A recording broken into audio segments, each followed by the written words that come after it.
Hello everyone. हम पढ़ रहे हैं वैद्युतधारा अध्याय का पार्ट 8। चलिए शुरू करते हैं पार्ट 8। एंड आज हम पढ़ने जा रहे हैं सेलों का संयोजन।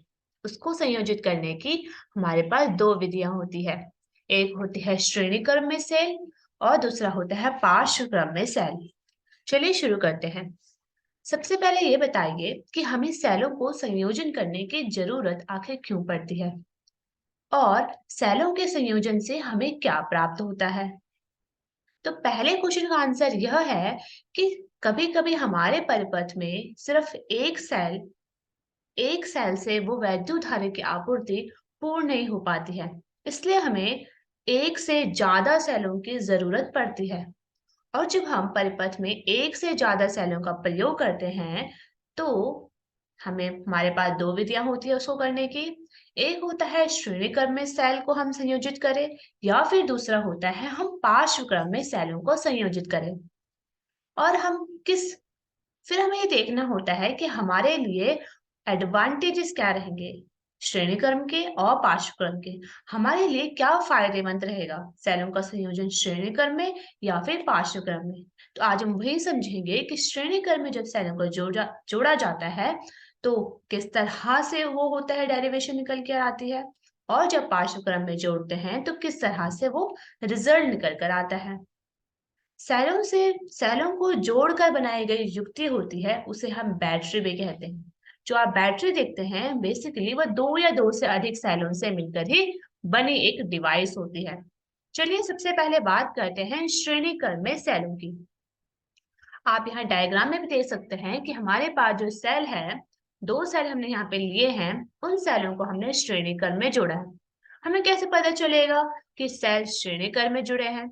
तो अगर पहला श्रेणी क्रम सेल में क्या होता है, पहले श्रेणी क्रम में दो सेलों पर विचार हम कर रहे हैं, जहां प्रत्येक का एक टर्मिनल को हम मुक्त छोड़ देते हैं और दोनों सेलों के टर्मिनल को एक दूसरे से संयोजित कर लेते हैं।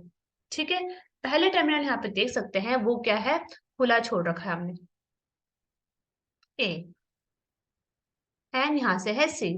और फिर हमने दोनों सेलों के दूसरे टर्मिनल को एक साथ जोड़ दिया है जो कि बी पर जुड़े हैं। E1 और E2 यहाँ पे क्या है, सेलों के विद्युत वाहक बल है और R1 और R2 यहाँ पर आंतरिक प्रतिरोध है। चलिए अब हम इसका डेरिवेशन करते हैं कि किस तरह से सेलों की हम यहाँ पे विद्युत वाहक बल और आंतरिक प्रतिरोध को निकालते हैं। हमें क्या निकालना है, इसमें हमें ये ज्ञात करना है कि जब सेल श्रेणी क्रम में जुड़े हो तो उस समय उसका कुल विद्युत वाहक बल कितना होता है, उसका कुल आंतरिक प्रतिरोध कितना होता है और उसमें बहने वाली धारा का मान आखिर कितना होता है। तो ये सब हमें यहाँ से कैलकुलेट करना है। तो सबसे पहले हम इसको कैलकुलेट करने के लिए हमें पता होना चाहिए कि एक सेल जो है, जैसे E1 सेल है, उसके दो टर्मिनल है ए और बी। आप देख सकते हैं यहाँ पे दो टर्मिनल है ए और बी। इन दो टर्मिनलों के मध्य विभवांतर कितना है, तो वो हम निकालेंगे VAB से। तो VAB आ जाएगा VA माइनस VB बराबर आ जाएगा कितना, VA जो एक पर विभवांतर विभव है वो है E1 माइनस B पर जो विभव है वो हो जाएगा IR1।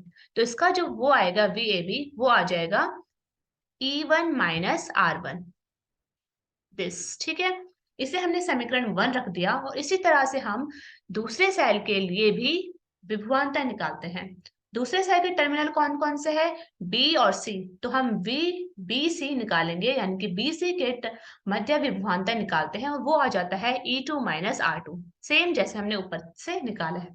यह हमारी समीकरण सेकंड आ जाएगी। तो अब हम ये बता सकते हैं कि टोटल जो सेल हमारे पास है, सेलों का संयोजन जो है ए और सी के मध्य विभवांतर कितना है। तो वो हम कैसे निकालेंगे, वो हम निकाल देंगे VAC। तो हम वो निकालेंगे कि ए के जो ए टर्मिनल है उस पर जो विभवांतर है माइनस VC पर जो विभवांतर है उसको माइनस करके हमें ये निकल जाएगा। और अल्टीमेटली जो हम इसको सॉल्व करके जो रिजल्ट आएगा वो आ जाता है E1 plus E2 minus R1 plus R2। हमने क्या करा है, ऊपर जो हमने ये वाली और ये वाली वैल्यू निकाली है उसको हमने यहाँ पुट कर दिया है और फिर हमने यहाँ से VAC निकाल दिया है। ठीक है, तो यहाँ से हमारा ये विभवांतर निकल जाता है VAC के मध्य। अब हम बात करते हैं कि अगर हम इस पूरे सेल जो A और C टर्मिनल है उसके बीच में जो दो सेल लगे हैं, अगर हम इन दोनों सेलों को विस्थापित कर दें और इसकी जगह सिर्फ एक सेल लगा दें, जिसका विद्युत वाहक बल कितना है, ई इक्विवेलेंट है, और आंतरिक प्रतिरोध आर इक्विवेलेंट है, तो हमें पता चलेगा जो VAC हो जाएगा वो क्या हो जाएगा, E equivalent minus I R equivalent कह सकते हैं हम इसको। तो इसका मतलब ये हुआ, जो दो सेलों का विद्युत वाहक बल आया और जो ये वाले एक सेल का विद्युत वाहक बल आया, वो क्या हो जाएंगे, दोनों बराबर हो जाएंगे। और जब हम उन दोनों को संयोजित करके उसको सॉल्व करेंगे, ये वाली इक्वेशन और जो पीछे हमने जस्ट अभी VAC की वैल्यू निकाली है, उसको जब हम सॉल्व करेंगे तो हमारे पास जो है ई इक्विवेलेंट की वैल्यू आ जाती है, और वो आएगी ई इक्विवेलेंट बराबर E1 प्लस E2। इसी तरह हम आर इक्विवेलेंट भी निकाल सकते हैं, यानी आंतरिक कुल आंतरिक प्रतिरोध वो आ जाता है R1 प्लस R2। ठीक है, अभी हमने आपने देखा कि जो हमारा हमने संयोजन करा था सेलों का, वो किस तरह से था, वो कुछ इस तरह से था कि पहला सेल का ऋणात्मक जो टर्मिनल है वो दूसरे के धनात्मक टर्मिनल से जुड़ा था। तो आपको देखना है कि सेल है वो किस तरह से संयोजित है। एक सेल का ऋणात्मक अगर धनात्मक से जुड़ा हो या धनात्मक ऋणात्मक से जुड़ा हो, तो उस समय जो सूत्र आएगा वो कुछ इस तरह का होगा। लेकिन अगर अगर सेलों का ऋणात्मक ऋणात्मक टर्मिनल एक दूसरे से जुड़े हो तो सूत्र चेंज हो जाते हैं। तब क्या होगा, तब हमारा VBC जो होगा, जो उसके बीच का जो विभवांतर होगा, वो माइनस साइन के साथ आ जाता है। उस केस में जो ई करंट आएगा वो आ जाता है E1 माइनस E2। ठीक है, तो ये आपको ध्यान रखना है कि टर्मिनल किस तरह से जुड़े गए हैं। अब अगर हम बात करते हैं, हमने पता चल गया हमको कि कुल कितना विभवांतर होगा, सॉरी कुल कितना विद्युत वाहक बल होगा श्रेणी क्रम के सेलों के संयोजन में, और कुल कितना आंतरिक प्रतिरोध होगा। अब हम बात करते हैं कि उस समय उसमें से कुल कितनी धारा प्रभावित होती है। ठीक है, तो सबसे पहले हमें पता है ये कि टोटल रेजिस्टेंस कितना हो जाएगा, वो हो जाएगा R plus NR। Capital R मतलब हुआ बाह्य प्रतिरोध, जो कि एक ही होता है, और स्मॉल आर है वो होता है आंतरिक प्रतिरोध। मान लेते हैं क्योंकि बहुत सारे सेल होंगे, सभी सेलों का अपना अपना आंतरिक प्रतिरोध होगा, तो हमने NR ले लिया। N टाइम्स जो है वहां पर सेल लगे गए हैं, और टोटल EMF कितना हो जाएगा, वो हो जाएगा NE, राइट। क्योंकि बहुत सारे सेल लगे होंगे तो सबका सबका अपना अपना विद्युत वाहक बल होगा, तो NE हो जाएगा। इस सहायता से, इनकी सहायता से हम वैद्युत धारा का मान निकाल सकते हैं। वो हो जाएगा I बराबर क्या होता है वैद्युत धारा, ओम के नियम के अनुसार V बटे R, और V मतलब यहाँ पे विद्युत वाहक बल है, तो NE बटे में टोटल रेजिस्टेंस आ जाएगा, और हमारे पास धारा निकल कर आ जाती है। तो ये होते हैं श्रेणी क्रम संयोजन में धारा का मान। अब हम बात करते हैं केस नंबर 1, यहाँ पे निकल के ये आता है कि क्या हो अगर बाह्य प्रतिरोध जो लगाया गया है उस संयोजन में, उसका मान बहुत बहुत ज्यादा है NR की तुलना में। उस आंतरिक प्रतिरोध की तुलना में बाह्य प्रतिरोध की वैल्यू बहुत ज्यादा है। तो उस केस में हम देखेंगे इस समीकरण के द्वारा कि हम NR की वैल्यू जो है वो नेगलेक्ट कर देते हैं, उसको नगण्य मान लेते हैं, और फिर हमारे पास जो वैद्युत धारा का मान आता है वो आ जाता है NE बटे R में। ठीक है, केस नंबर 2 ये हो सकता है कि जो बाह्य प्रतिरोध है उसका मान बहुत बहुत ज्यादा कम है NR की तुलना में, तो इसी समीकरण से हम क्या करेंगे, R को जो है यहाँ पे नेग्लेक्ट कर देंगे। तब हमारे पास जो वैद्युत धारा का मान आएगा वो आ जाएगा E बटे R। ठीक है, तो ये हमारे पास हुआ श्रेणी क्रम में सेलों का संयोजन। आगे बढ़ते हैं और अब हम बात करेंगे पार्श्व क्रम में सेल। तो पार्श्व क्रम में सेल कुछ इस तरह से जुड़े होते हैं, आप डायग्राम में देख सकते हैं कि इनका जो अंतिम टर्मिनल और प्रारंभिक टर्मिनल होगा वो एक ही होगा। यहाँ पर दो सेल लगे गए हैं, E1 सेल और E2 सेल, जिनका प्रतिरोध R1 और R2 है, जिनका अंतिम और प्रारंभिक जो टर्मिनल है वो दोनों एक ही है।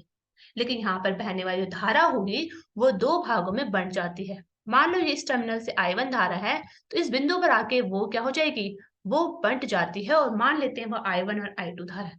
तो हम बोलेंगे कि जहाँ पे जो I धारा होगी वो I1 प्लस I2 के बराबर होती है। इसको हमने समीकरण 3.67 में रख दिया है।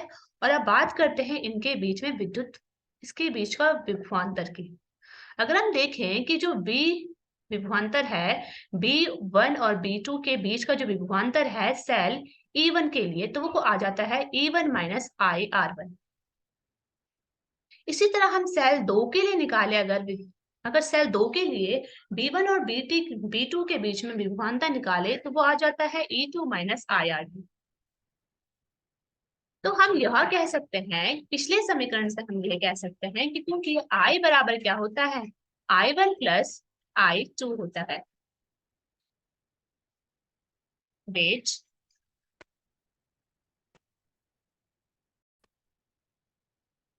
तो हम क्या बोल रहे थे कि जो हमारे पास धारा का समीकरण अभी हमने देखा था, I बराबर होता है I1 प्लस I2, है ना, हम जानते हैं ये। तो हम इस समीकरण से I1 की वैल्यू, इस समीकरण से I2 की वैल्यू निकाल सकते हैं, और इसको जब हम यहाँ पे पुट करेंगे तो हमारे पास जो है I कुछ इस तरह से निकल के आ जाएगा, और फिर हम यहाँ से V की वैल्यू निकाल सकते हैं, यानी कि कुल विभवांतर की वैल्यू निकाल सकते हैं। जब हम उस विभवांतर की निकाल दी हमने वैल्यू, टोटल विभवांतर उनके बीच में, B1 और B2 के बीच में, अब मान लेते हैं कि B1 और B2 के बीच में जो दो सेल लगे हैं, उन दोनों सेलों को हटा करके हम उसकी जगह पर एक सेल लगा देते हैं जिसका विद्युत वाहक बल कितना है, E इक्विवेलेंट है और R इक्विवेलेंट उसका आंतरिक प्रतिरोध है। तो उस केस में उसका जो V हो जाएगा, उसका जो विभवांतर हो जाएगा वो हो जाएगा ये वाला। तो हम दोनों, जो पीछे हमारा निकला था और जो ये वाला विभवांतर, उन दोनों को इक्विवेलेंट करके, उन दोनों को हम क्या करके सॉल्व करके हम E इक्विवेलेंट की वैल्यू यहाँ से निकाल सकते हैं, वो आएगी ये वाली वैल्यू। इसी तरह R इक्विवेलेंट की वैल्यू भी हम निकालेंगे और वो आ जाएगी ये। ठीक है, तो ये हो गया पार्श्व क्रम में हमारा सूत्र। अगर हम इसको और सरल रूप में प्रस्तुत करना चाहें तो आप इसको याद रखेंगे कि 1/R इक्विवेलेंट बराबर होता है 1/R1 प्लस 1/R2, और E equivalent upon R equivalent की वैल्यू होती है E1 बटे R1 प्लस E2 बटे R2। ये हमारे लिए मेमोराइज करना इजी रहेगा, तो आप ये वाले सूत्र को अच्छे से याद कर सकते हैं। इस तरह से भी आप इसको याद कर सकते हैं। अगर हमारे पास दो सेल नहीं बल्कि n टाइम सेल जुड़े हो तो उस समय सूत्र हमारा कुछ इस तरह का बन जाएगा, है ना, इस तरह का सूत्र बन जाएगा हमारे पास।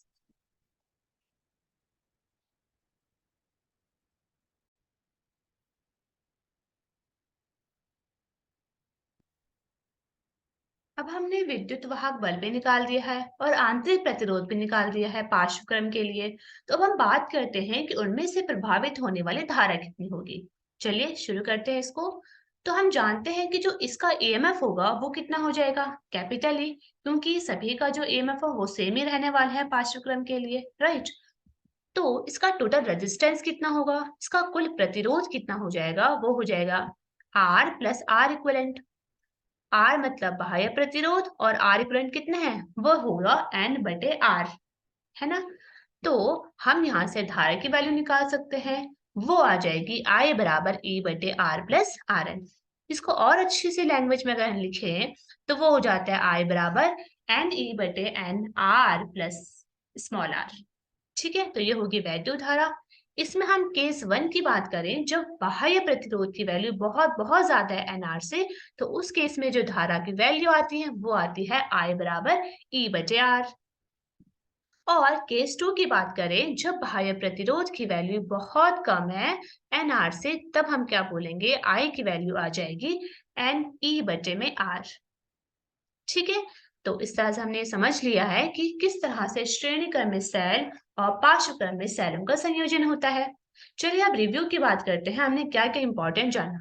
हमने जाना कि जब श्रेणी क्रम में सेल लगे होते हैं तो उस समय जो n सेलों का श्रेणी संयोजन में तुल्य जो विद्युत वाहक बल होगा वो उनके विष्टिगत विद्युत वाहक बलों के योग मात्र होता है, यानी कि E इक्विवेलेंट बराबर होता है E1 plus E2 plus E3 is dash dash dash EL, है ना। और हमने यह भी देखा जो इस समय तुल्य आंतरिक प्रतिरोध होगा वो उनके आंतरिक प्रतिरोधों का क्या होता है, योग मात्र होता है, यानी कि R इक्विवेलेंट बराबर R1 plus R2 plus R3 is equal dash dash dash plus RN। और हमने इसके लिए वैद्युत धारा का मान भी निकाला। इसी के साथ हमने पार्श्व क्रम में सेल देखा, जिसमें हमने यह देखा कि R1/R इक्विवेलेंट की वैल्यू कितनी होती है और E इक्विवेलेंट की वैल्यू कितनी होती है, और साथ ही हमने वैद्युत धारा को भी समझा। ठीक है, तो इसके नेक्स्ट वाले लेक्चर में हम क्या जानेंगे, नेक्स्ट लेक्चर में हम पढ़ने जा रहे हैं किरचॉफ के नियम के बारे में। तब तक के लिए बाय।